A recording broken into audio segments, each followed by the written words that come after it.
guys just seemed like it was maybe the best game you played all year. I really thought so. I think you could go back to the Kingsville game, and I guess that was what it was kind of frustrating after the game when I got home that night. I stayed up and I just kept thinking, geez, you know what really it was a good performance. I thought the guys really played great. I thought they executed well. I thought they played well, hustled. It was just a complete game, and you sit there as a coach and you're thinking, you know, how do you just keep duplicating? You know, because that's the key. Once those kids understand it and the players and the coaches can feel it and see it, then it's just do it every single day. Make it repetitive and find a way to niche it up, because I thought they did a great job. Y'all were really able to shut them down in the second half as well. You know, that was kind of been an issue lately. Just talk about what y'all were able to do for that second half to keep them at bay. Well, really, you know, it kind of goes back old school. I told them as we were coming out for the third quarter, I said, we're not going to look at the scoreboard. We're going to play a third and fourth quarter, and it's going to be a 0-0, and we'll see if we win it.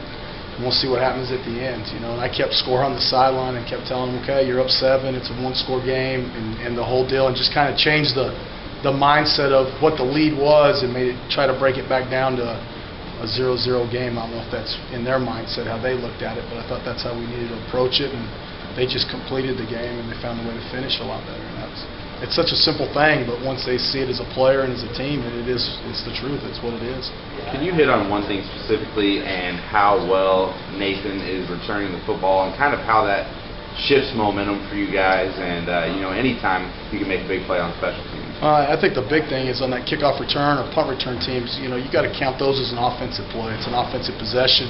When Nate and those guys are getting that ball outside the 40 or to the other team's half of the field, you know, it's usually 3 or 4 less first downs you got to make in a game, you know, and that's the key. And Nate's done a great job at those guys blocking for him, and there's a sense of pride. They know where they're ranked. You know, we let them know every Tuesday at special teams where their units are ranked, and there's a little competition between the kickoff return team and the punt team and the field goal team about who's number 1 in the country in their, you know, in their phase, and they want to be on a good team because they understand that. And so I think that's something that's important to the player, and it goes back to once it's important to the player, it's easy to coach it. You know, as long as they understand that there's a value to it and they can see it, it's fun for them to be part of it.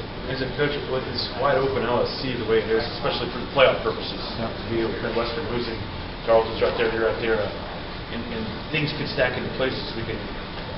What do you kind of try to, I guess, figure out all of that?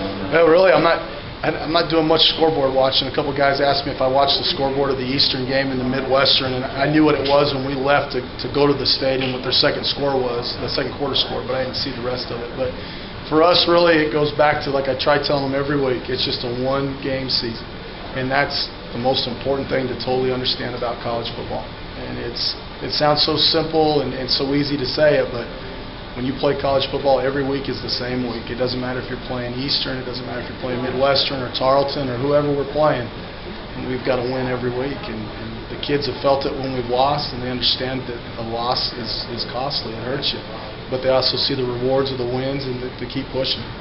No doubt it's a big game for WT, but it's also just, I guess, as big a game for Midwestern now as well. Oh, yeah. They're in the same boat. And you know, they're feeling the effects of a game a week later than what we did, you know, and how do they bounce back, and what's their psyche and what do their coaches do to bring them back is going to be key for them, and they understand. And I think the thing is, it's no different for a team like Midwestern or us. They understand what big games are about, and they understand the cost of them and what they want to do, and their mission is to get to the playoffs just like ours is. And so I can be assured that Coach Maskell's over there today. He's pumping them up and building them the right way to get them ready to play. And so we'll have to be really fortunate and ready to go get them.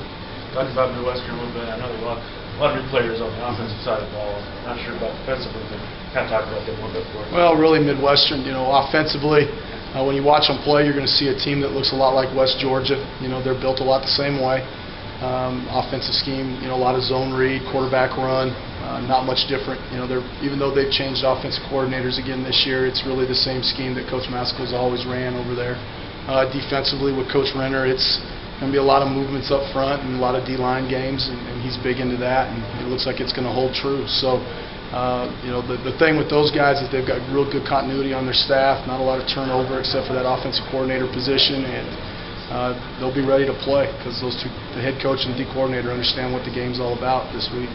In terms of the emotions of this game, how do you prepare your team in terms of their mindset heading into this? Well, really, for us, the emotions of the game or the mindset's not really any different, and that's what we've tried to do the whole season. Is just keep telling them that the Western State and Gunnison is just as important as this game. And if we would have got beat at Western State, we'd be in trouble right off the bat, and we'd have fallen out of the regional rankings and dropped in the polls. Every game counts, and I think once you build the team that every game is important and they all have equal value.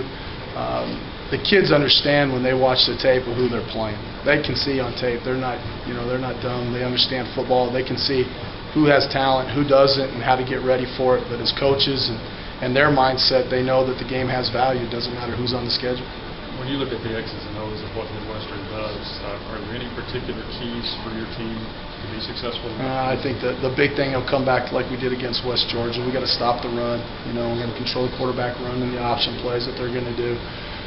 Offensively, it just goes back to Coach Willie and Dustin doing a great job like they always have of just taking what they give us, and us putting Dustin in that two-play system where he's got the choice of what to do and let Dustin control the game and the tempo from that end. And the big thing with these guys will be special teams, because every year that I've been here, that has always been a difference in the game, is how special teams play and the field position. And I know, in 07 and 08, they probably got us a little bit on special teams with their kicking and punting game a little bit, and then 2 years later we got them with our special teams and some big plays on them, and that's always something that's important when two teams are so evenly matched, is how your kickers and punters play. I want to record it for good. I want to Yeah.